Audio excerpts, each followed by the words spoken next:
Nagtataka si House Assistant Minority Leader at Lanao del Sur 1st District Representative Sia Alonto Adjong kung bakit hindi namamatay ang issue ng umano'y palit liderato sa Kamara. Itinanggi nito ang pinakahuling ulat na mayroong namumuong kudeta laban kay Speaker at Isabela 6th District Representative Faustino Boyedi III.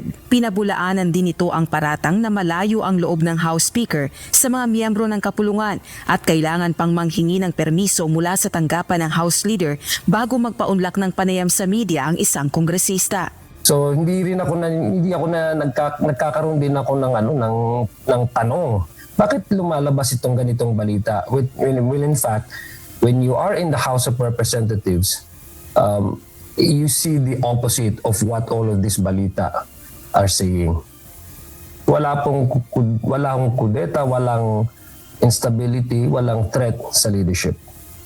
And I can tell you that straightforward. Maging si House Senior Deputy Speaker at South Cotabato 2nd District Representative Ferdinand Hernandez itinanggi ang mga aligasyon laban kay Speaker D. Anya, walang batayan ng mga ito, kabilang na ang umano'y pagiging hindi interesado ng Speaker na mapagtibay ang ugnayan sa ibang kasamahan sa Kamara.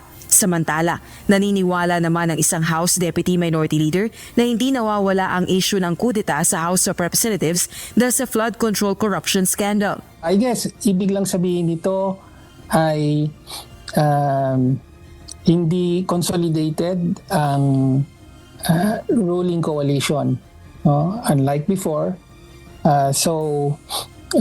Malamang dulot na rin ito nung pagkayanig ng naepekto ng corruption issue, ng flood control scandal. Giit pa nito, tila hindi buo ang pagkakaisa ng mga miyembro ng mayorya sa Kamara. Rosa Licoz, UNTV News and Rescue. Diyos ang aming sandigan, serbisyo publiko ang aming pinahahalagahan.